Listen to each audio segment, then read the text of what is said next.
हरे कृष्णा। आप सभी का हार्दिक स्वागत है। तो जैसा कि मैंने भागवतम के जो चरित्र हैं भक्तों का, उसका प्रसंग लेकर के आया आप लोगों के आगे।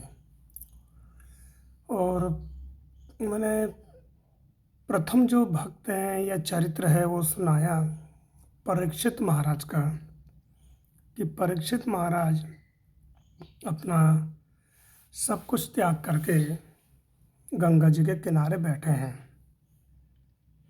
अगर आप लोग मुजफ्फरनगर जाएं तो वहाँ पर एक शुकताल नाम का धार्मिक पवित्र स्थान है। कई लोग उसको शुक्रताल कहते हैं, लेकिन शुक्रताल नहीं है, वो शुकताल है। शुकदेव गोस्वामी के नाम से प्रसिद्ध।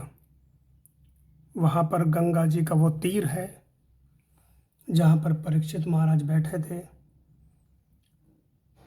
और सुखदेव गोस्वामी ने परीक्षित को भागवतम कथा सुनाई थी। तो परीक्षित महाराज के जीवन से हम लोगों को ये शिक्षा मिलती है त्याग की,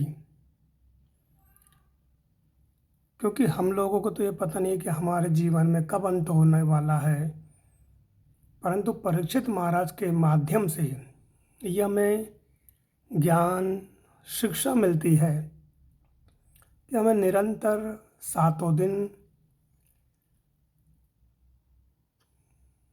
भगवान का नाम जप करना चाहिए। पूरा जो सप्ताह है और पूरा महीना भगवान का नाम का जप करें। हम परीक्षित महाराज जैसे भाग्यवान तो नहीं हैं कि हमें कोई बता देगा भाई कि तुम्हारी मृत्यु इस दिन इस समय होगी, और अगर किसी ने बता भी दिया तो उल्टा हम डर जाएंगे। हम परीक्षित महाराज की तरह भगवान का चिंतन नहीं करेंगे, चिंता में पड़ जाएंगे कि अब हम मरने वाले हैं, हमारा क्या होगा, हमारी पत्नी संतान घर का क्या होगा। परंतु परीक्षित महाराज ने ये नहीं सोचा। वैसे तो परीक्षित महाराज 96 वर्ष में अपना घर बार त्यागे थे, लेकिन अगर हमको पता चल जाए या हमारी आयु मान लीजिए परीक्षित महाराज से भी बड़ी हुई तो भी हमें चिंता हो जाएगी, क्योंकि हम लोग अपने आप को ये देह मानते हैं, जबकि हम लोग ये देह नहीं है, ये शरीर नहीं है, हम आत्मा हैं।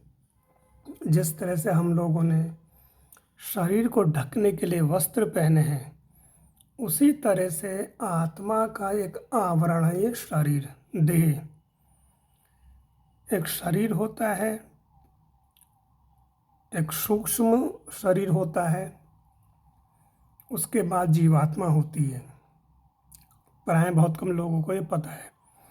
एक शरीर तो हम जो देखते हैं हमारा है, परंतु एक सूक्ष्म देह भी होता है जिसके अंदर जीवात्मा यानी कि हम आत्मा रहते हैं। तो जो हमारा देह है, ये जन्म मृत्यु जरा व्याधि दुखा दोषम, ये 4 प्रकार की अवगुणों से यह समस्या से ग्रस्त है वो।